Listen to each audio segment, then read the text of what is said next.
Hey everyone, I've been lurking here for a while, but never thought I'd have a reason to post. Turns out, life has a funny way of kicking you in the teeth. I'm still trying to wrap my head around what just happened, but I need some advice or at least a place to vent. I've been married to my wife, Jessica, for about 7 years. We've had our ups and downs like any couple, but I always thought we were solid. We got a house, 2 dogs, and everything seemed like it was on track. That was until about 3 months ago, when Jessica started acting different. At first, I told myself I was being paranoid. You know, those little red flags you don't want to see because you're comfortable? Well, I ignored them. She started going out more, claiming it was for girls' nights or work meetings. Nothing too out of the ordinary at first, but then the excuses became more frequent and honestly, more unbelievable. It didn't make sense. The sex also dried up. And I mean dried up. She'd give me some excuse about being tired or not feeling well, which I could have accepted if it was once or twice. But it got to the point where she wouldn't even let me touch her. Her attitude shifted too. She'd snap at me over the smallest things, like leaving a dish in the sink or forgetting to take out the trash. It felt like she was looking for reasons to pick a fight. I chalked it up to stress or maybe something going on at work. I tried to be patient, but that gut feeling, the one telling you something's off, yeah, I couldn't shake it. I started noticing the phone habits.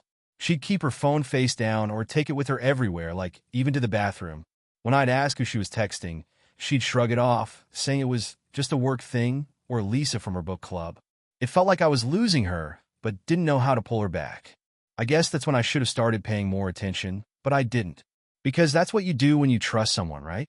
You give them the benefit of the doubt. Little did I know, I was about to get hit with the truth like a freight train. Things took a turn about a week after I made this mental note to pay more attention.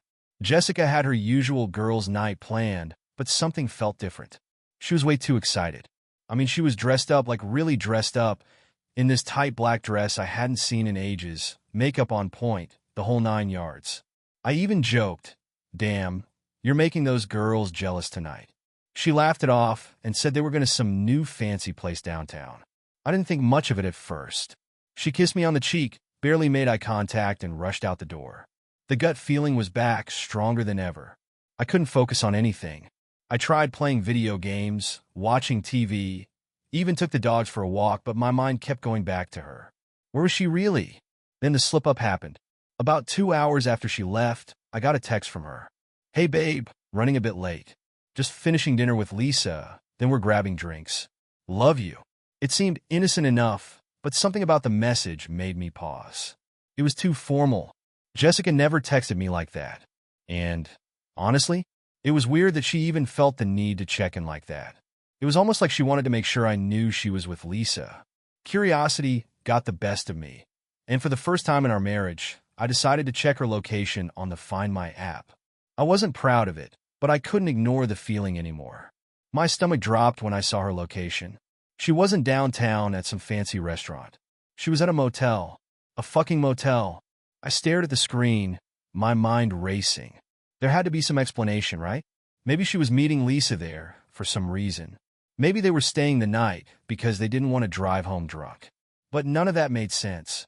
I paced around the living room for what felt like an eternity, my heart pounding in my chest. Should I confront her? Should I drive over there? I didn't know what to do. But I couldn't sit there anymore, not with my mind running wild.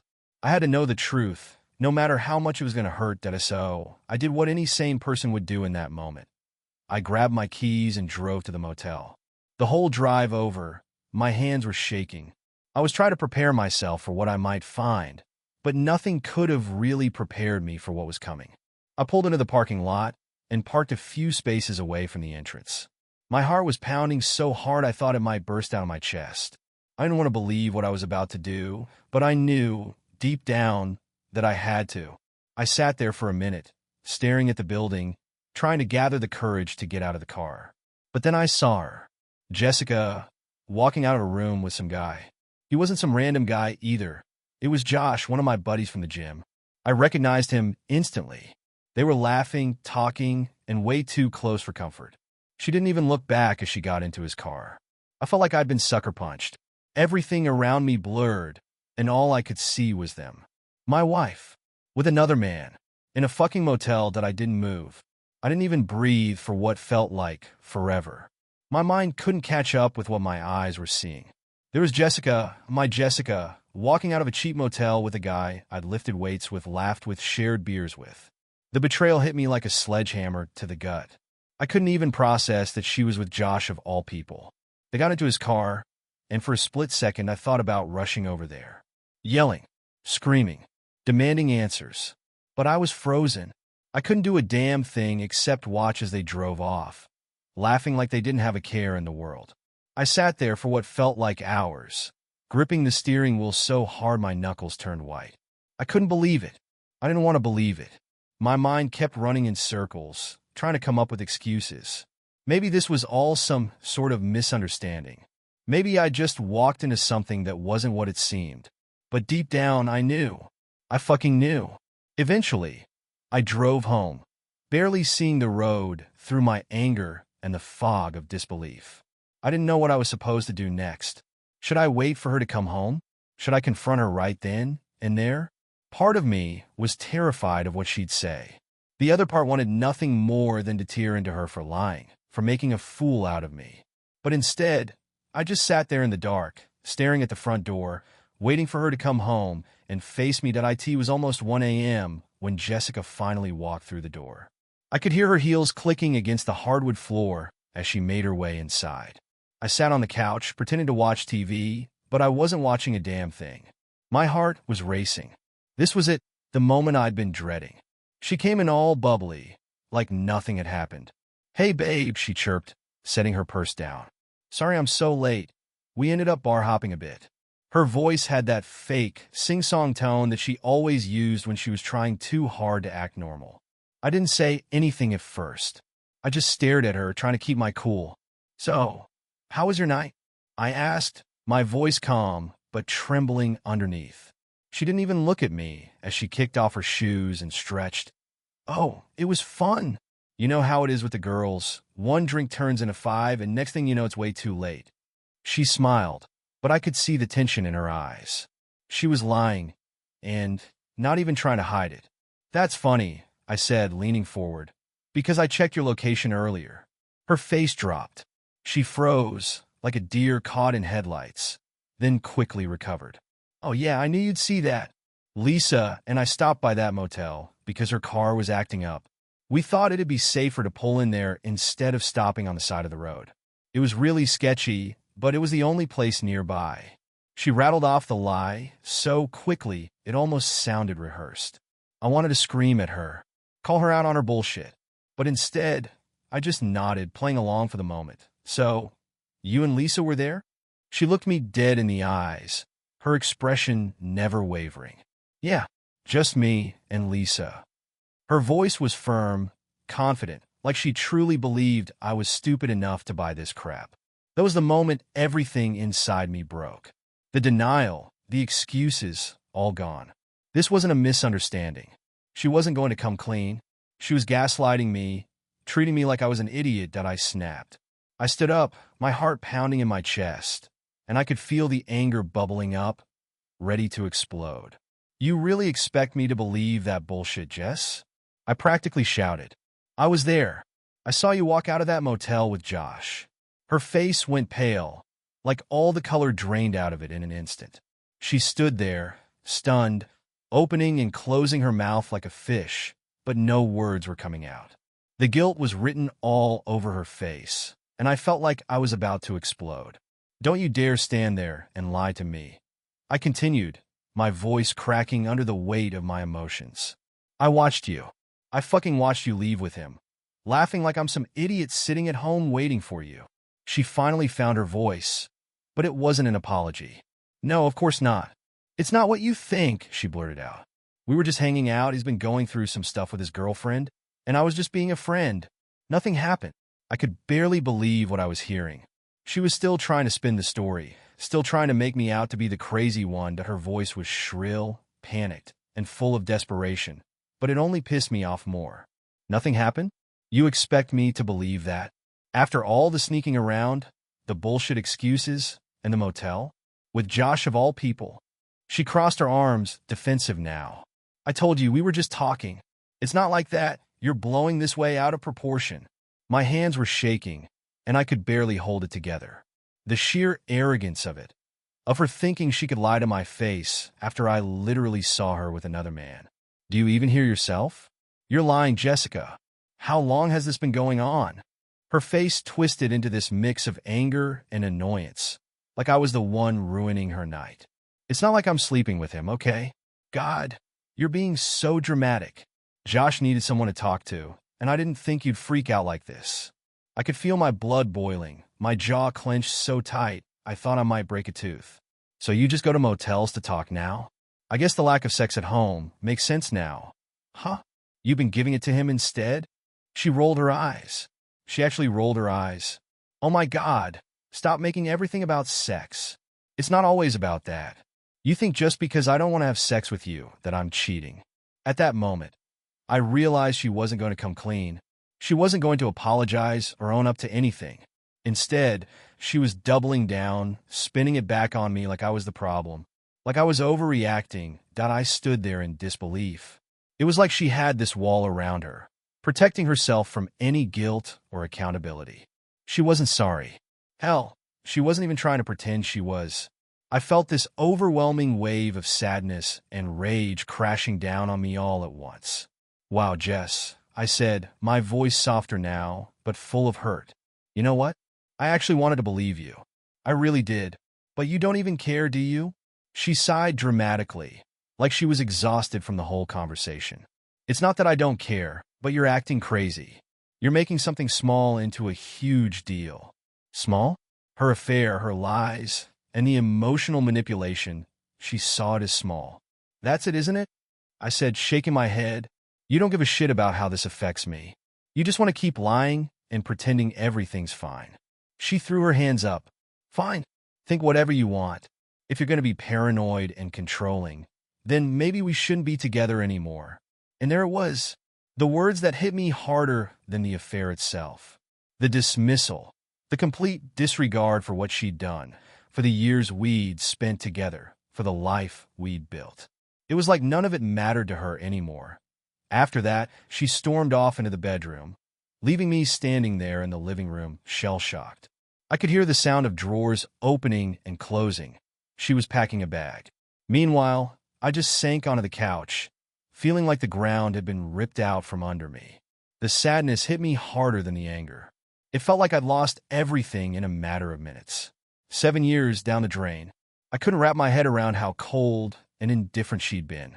How could someone you loved and trusted just turn on you like that? My hands were shaking as I sat there, replaying every moment of our relationship in my head. Every memory, every laugh, every promise we'd made to each other, all tainted now. I thought about the future we'd talked about, the plans we'd made for our lives together, and it all felt like a lie. Like I'd been living in some kind of fantasy world where we were happy, while she'd been checked out for God knows how long. I felt so fucking small, so stupid. How had I let this happen? How had I not seen it sooner? Jessica didn't come back out of the bedroom for a long time. I could hear her shuffling around, probably trying to figure out what to say or how to spin this even more. But I didn't need to hear anything else. When she finally emerged, she was holding a small overnight bag, her expression annoyed but calm, like we were just having a minor argument. "I'm going to Lisa's for a few days," she said coldly. "We can talk when you've calmed down." I looked up at her, feeling completely numb. "Don't bother coming back." She paused, her eyes narrowing. "What?" I said, "Don't bother coming back." I repeated, my voice firmer this time. "We're done, Jess. There's nothing left to talk about." For the first time all night, I saw a flicker of something. Maybe it was surprise, or maybe just the realization that I wasn't going to beg her to stay.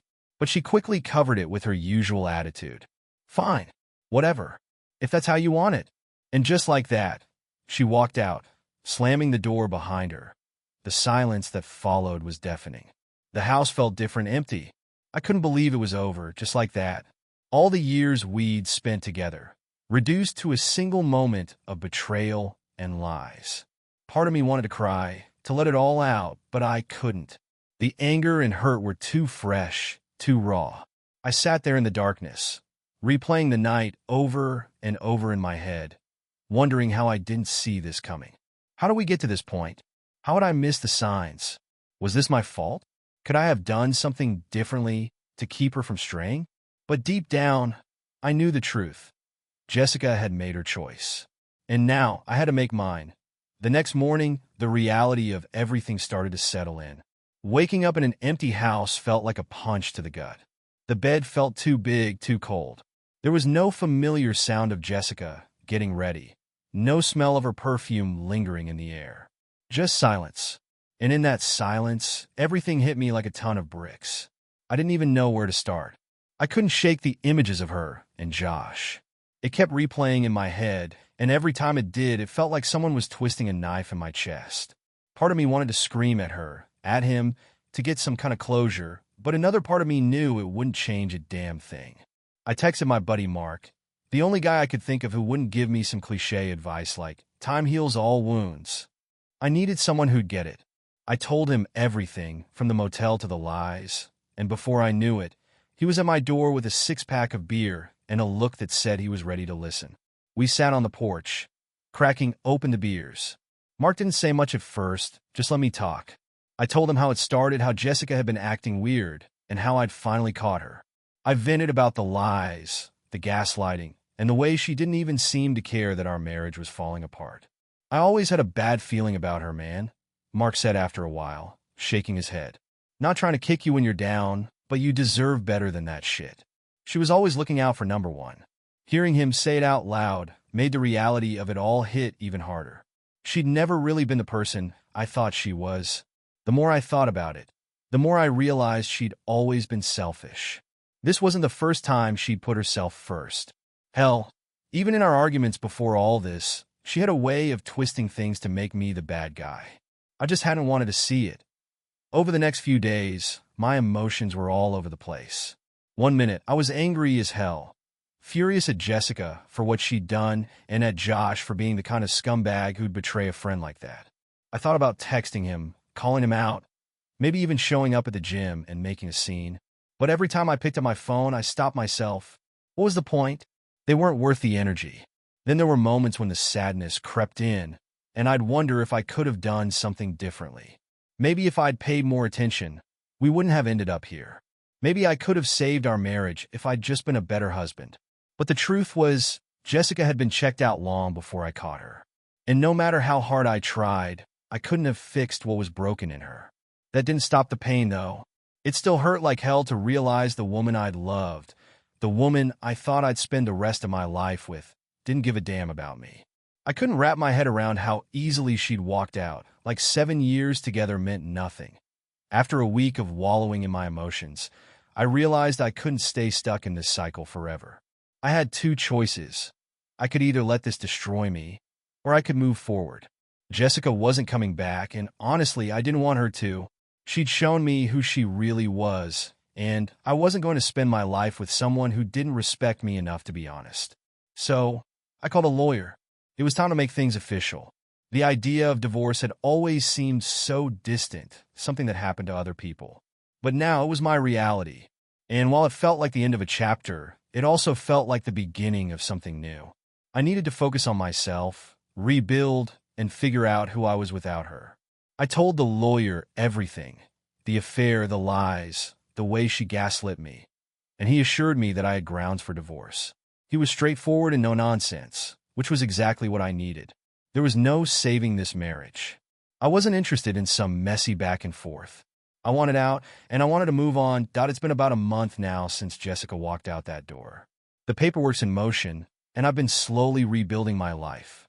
It hasn't been easy, and there are days where it still hits me out of nowhere. The pain, the betrayal, the loss. But I'm starting to feel like myself again. I've reconnected with friends, picked up some hobbies I'd let fall by the wayside, and even started going back to the gym. Not the same one, obviously. Fuck Josh. If there's one thing I've learned from all this, it's that you can't make someone love you the way you deserve to be loved. I spent too much time ignoring the signs, convincing myself that everything was okay because I didn't want to face the truth. Love isn't supposed to feel like a one-sided game, where you're the only one trying to make things work. So, to anyone reading this who's going through something similar, trust your gut. If something feels off, it probably is. Don't ignore the red flags just because you don't want to deal with the reality. You deserve someone who chooses you, who respects you enough to be honest, even when it's hard. I'm not saying I'm completely healed, far from it. But I'm learning to let go, one day at a time. I'm learning that sometimes the best thing you can do is walk away, even when it hurts like hell.